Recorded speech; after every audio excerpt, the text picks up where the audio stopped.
राधे राधे दोस्तों। अधिक मास की कथा, जिसको पुरुषोत्तम मास भी बोलते हैं, मलमास भी कहते हैं, अधिक मास की कथा में आप सभी का स्वागत है। इस पुरुषोत्तम मास के अंदर जितना अधिक भगवान के नामों का जप कर सकते हैं कर लीजिए, जितना अधिक कथा सुन सकते हैं सुनिएगा, और जितना अधिक भगवान की विशेष सेवा करते हैं वह भी करिएगा, क्योंकि अधिक मास से 3 साल बाद आता है। तो बाकी अनेक कामों की तुलना में इस मास में किया गया पुण्य, कर्मदान, जप और तप 1000 अधिक गुना फल प्रदान करता है। और इसीलिए इस समय हम अधिक मास की इन सुंदर पौराणिक कथाओं को सुन रहे हैं और अपने चैनल पर अधिक मास की कथाएं लेकर आते हैं। आप लोग अधिक मास, पुरुषोत्तम मास की कथाओं का अवश्य श्रवण करें। अधिक मास की कथा अध्याय 6 की कथा है, जिसका आप लोग श्रवण करेंगे। कथा का प्रारंभ करते हैं। नारद मुनि ने कहा, हे निष्पाप भगवान विष्णु ने गोलोक धाम पहुंचकर क्या किया, कृपया यह भी मुझे सुनाइए। तब श्री नारायण ने कहा, हे नारद, अधिक मास के साथ भगवान विष्णु गोलोक में जब पहुँचे तो क्या क्या हुआ, अब यह कथा सुनिए। ध्यानपूर्वक इसका श्रवण करें। गोलोक वृंदावन अनेक दिव्य ज्योतियों से शब है। ऐसे ज्योतिमय भगवत धाम को दूर से ही देखकर अधिक मास के नेत्र उस तेज के कारण बंद होने लगे। किसी प्रकार अपने नेत्रों को धीरे से खोलकर अधिक मास भगवान श्री नारायण के पीछे हो गया। अपने पीछे आने वाले उस अधिक मास को लेकर भगवान श्री हरि आगे आगे बढ़ने लगे। हरि के द्वारपालों ने उनको देखकर उनके चरणों की वंदना की और तत्पश्चात भगवान श्री विष्णु भगवत धाम में प्रवेश हुए।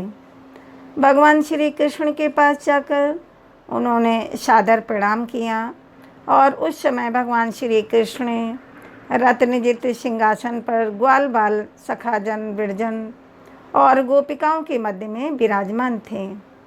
रमाकांत विष्णु भगवान ने करबद्ध होकर प्रणाम किया और फिर भगवान श्री कृष्ण से कहा, गुणातीत गोविंद दीनानाथ अव्यव्य कोपेश वेशधारी परम भगवान श्री कृष्ण, मैं आपकी वंदना करता हूँ। इस प्रकार अनेक रीत से भगवान श्री कृष्ण की उन्होंने स्तुति की, वंदना की और उसके बाद भगवान श्री कृष्ण की आज्ञा से भगवान श्री हरि एक अन्य रत्न जड़ित सिंहासन पर आसीन हुए। तत्पश्चात भगवान श्री विष्णु ने अधिक मास को भगवान श्री कृष्ण को प्रणाम करने के लिए कहा और तब भगवान श्री कृष्ण ने पूछा, हे नारायण, यह कौन है? गोलोक वृंदावन में कैसे आया है यह, और इसके रोने का कारण क्या है? तब भगवान श्री नारायण ने कहा, नवमेघों में सदृश श्यामल शरीर वाले हे गोलोकनाथ, यह अधिक मास है। हे वृंदावन चंद्र श्री कृष्ण, यह स्वामी रहित है, आप इसकी दावाग्नि को दूर करें। यह अधिक मास है जिसमें रवि की संक्रांति नहीं होती और उसी से यह मलन है और शुभ कर्मों के लिए त्याज्य माना जा रहा है, क्योंकि इसका कोई स्वामी नहीं है। इसी से स्नान दान आदि शुभ कर्मों के लिए इसे त्याज्य माना जा रहा है। 12 महीने कला काष्ठ आदि उत्तरायण दक्षिणायन वर्ष यह सबके स्वामी हैं और इसीलिए गर्व से यह सभी इसको अपमानित करते हैं। इसीलिए गर्व से यह सभी इसको अपमानित करते रहते हैं। दुख की ज्वाला से झुलसा हुआ यह अधिक मास मेरे पास आया था।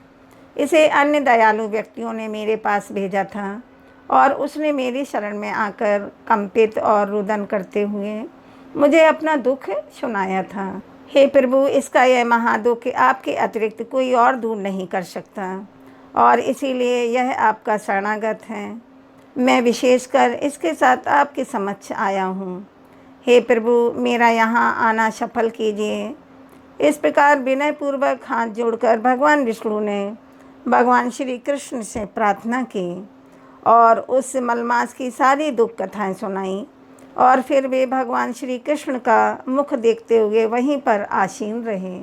सूत गोस्वामी से इस कथा का प्रसंग सुनने के बाद ऋषियों ने कहा, हे सूत गोस्वामी, आपके मुख से सुनकर हम इस हरि की कथा का अमृत पान कर रहे हैं। भगवान विष्णु और श्री कृष्ण का सम्मान तो सर्वलोक के उपकारार्थ है, इसीलिए हे ऋषिवर, कृपया करके आप इसे विस्तार पूर्वक हमें सुनाइए। और उसके बाद सूत गोस्वामी विस्तार से इस संवाद को आगे बढ़ाते हैं। आगे की कथा सुनेंगे कल अध्याय 7 में। अधिक मास की कथा अध्याय 7 में कल सुनेंगे। अब सुनते हैं श्रीमद् भागवत ग्रंथ से कुछ विशेष प्रसंग और वृत्तासुर के पूर्व जन्म की कथा सुनाएंगे। जो कल कही थी उसके आगे की कथा कहेंगे। इस समय हम सुन रहे हैं वृत्तासुर के पूर्व जन्म की कथा। इस कथा के पहले भाग में हमने देखा कि निःसंतान राजा चित्रकेतु को महर्षि अंगिरा की कृपा से पुत्र की प्राप्ति तो होती है, लेकिन अत्यंत अल्पायु होने के कारण वह पुत्र कुछ ही दिनों में अपना शरीर त्याग देता है और परिणाम स्वरूप राजा और रानी गहरे शोक सागर में डूब जाते हैं। उनकी इस दुखमय स्थिति से उन्हें बाहर निकालने और उन्हें भौतिक संसार का परम ज्ञान देने के लिए देवर्षि नारद और ऋषि अंगिरा उनके पास आते हैं। इस महामुनियों के वचन सुनकर राजा चित्रकेतु का मन शांत हो जाता है। वे अपने पुत्र के अंतिम संस्कार करते हैं और अंत में नारद मुनि राजा को परम भगवान श्री नारायण का एक और विशेष मंत्र प्रदान करते हैं। इसी मंत्र पर ध्यान करते हुए राजा चित्रकेतु अपना शेष समय व्यतीत करते हैं और अंत में वे समस्त भौतिक कलमशों से मुक्त होकर भगवान शंकरषण का दर्शन प्राप्त करते हैं। उनकी तपस्या के फलस्वरूप उन्हें विद्याधर लोक के राजा के रूप में नियुक्त किया गया था। अब राजा चित्रकेतु भगवान द्वारा दिए गए दिव्य विमान में बैठकर संपूर्ण ब्रह्मांड में यात्रा करने लगे। सिद्धगढ़, चारण और महान ऋषि उनका गुणगान करते और राजा चित्रकेतु विद्याधर स्त्रियों से घिरे हुए रहकर भगवान का यशोगान करते रहते। इस प्रकार उन्होंने सुमेरु पर्वत की चोटियों में रहते हुए लाखों वर्षों तक इस भौतिक ऐश्वर्य का भोग किया। अब एक दिन क्या हुआ कि उस दिन राजा चित्रकेतु अपने विमान से कैलाश पर्वत के ऊपर से जा रहे थे। उस समय भगवान शिव महान ऋषियों की सभा में बैठे हुए थे और परम भगवान के विषय में चर्चा कर रहे थे। उन्होंने अपनी पत्नी पार्वती देवी को अपनी गोद में बिठाया हुआ था और यह संपूर्ण दृश्य देखकर राजा चित्रकेतु जोर जोर से हंसने लगे। उन्होंने कहा, यह कैसा आश्चर्य है। शिव जी संपूर्ण जगत के गुरु और तपस्वियों में अग्रणी हैं। फिर वे वैदिक नियमों को कठोरता से पालन करते हैं, परंतु आज इतने महान संतों की सभा में उन्होंने अपनी पत्नी को गोद में इस प्रकार बिठाया हुआ है मानो कोई निर्लज्ज पुरुष हो। राजा चित्रकेतु के यह वचन सुनकर शिवजी मात्र मुस्कुराए और उन्होंने कुछ भी नहीं बोला। उनका ऐसा व्यवहार देखकर अन्य ऋषिगण भी शांत बने रहे, क्योंकि वे जानते थे कि वास्तव में राजा चित्रकेतु शिवजी की महान स्थिति का ही गुणगान कर रहे थे। दक्ष प्रजापति की भांति उनकी निंदा नहीं कर रहे थे, लेकिन राजा चित्रकेतु के इन वचनों से माता पार्वती को अत्यंत कुपित कर दिया। इन वचनों ने माता पार्वती को अत्यंत कुपित कर दिया।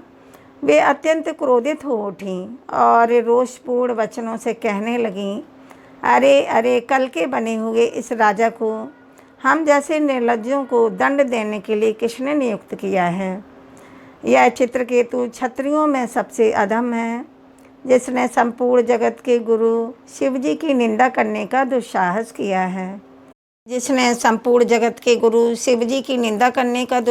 किया है।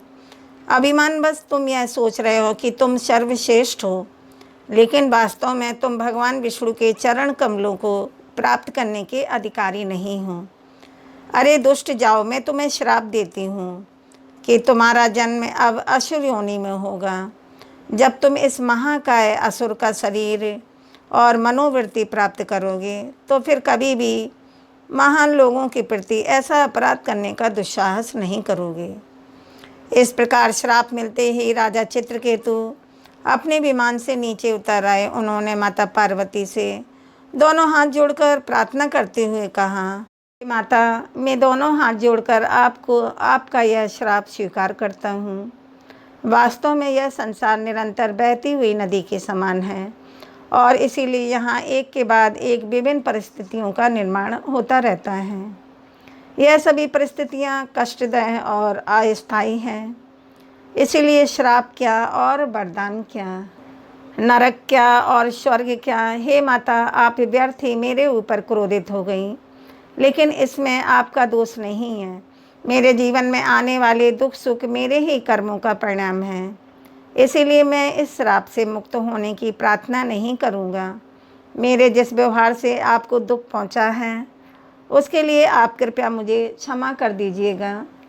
इतना कहकर राजा चित्रकेतु निर्भीक होकर प्रसन्न मुख से अपने विमान में बैठकर वहाँ से चले गए, क्योंकि वे जानते थे कि वास्तव में यह भगवान की ही इच्छा है, जिससे वे अपने समस्त कर्मों से मुक्त होकर शीघ्र ही भगवान का दिव्य धाम और उनका नित्य संग प्राप्त करें। वास्तव में राजा चित्रकेतु के मन में शिव जी की निंदा करने की कोई भावना नहीं थी। यह मात्र भगवान के दो भक्तों के बीच में होने वाले सामान्य हंसी मजाक का ही स्वरूप था। लेकिन माता पार्वती यह नहीं समझ पाई और उन्होंने राजा चित्रकेतु को श्राप दे दिया। शिवजी यह बात जानते थे, इसीलिए वे शांत बने रहे थे। उन्होंने माता पार्वती से कहा, हे देवी, क्या अब तुम्हें वैष्णवों की महानता का बोध हो गया? ऐसे भक्तों का उद्देश्य एकमात्र भगवान की सेवा होती है। वे जीवन की प्रत्येक स्थिति में निर्भय बने रहते हैं, चाहे स्वर्ग हो या नरक। वास्तव में महाराज चित्रकेतु भगवान के अत्यंत प्रिय भक्त हैं। वे सभी प्राणियों के अति संभाव रखते हैं, इसीलिए उनके वचन मेरे लिए दोषपूर्ण नहीं थे। मैं भी भगवान नारायण को अत्यंत प्रिय हूँ और इसीलिए किसी को भी हमारे बीच के इस आसक्ति एवं घृणा से मुक्त व्यवहार से विचलित नहीं होना चाहिए था। राजा चित्रकेतु के इस महानता और विनम्रता को देखकर एवं भगवान शिव जी के वचनों को सुनकर माता पार्वती को लज्जा आ गई और वहीं राजा चित्रकेतु अगले जन्म में त्वष्टा के यज्ञ में से उत्पन्न वृत्रासुर बने। उन्होंने असुर योनि में जन्म लिया था, लेकिन भगवान के परम भक्त होने के कारण उन्हें अपनी दिव्य स्थिति का ज्ञान था और किसी भी स्थिति में उनकी कृष्ण भक्ति पर कोई आँच नहीं आई। तो यह थी वृत्रासुर के पूर्व जन्म की कथा। तो यह कथा आपको कैसी लगी? अगर आप चैनल में नए आए हैं तो चैनल को सब्सक्राइब कर लें और कमेंट में हरि विष्णु लक्ष्मी लिखें। वीडियो को लाइक व शेयर करें। अब मिलते हैं कल के वीडियो में। तब तक के लिए राधे राधे दोस्तों।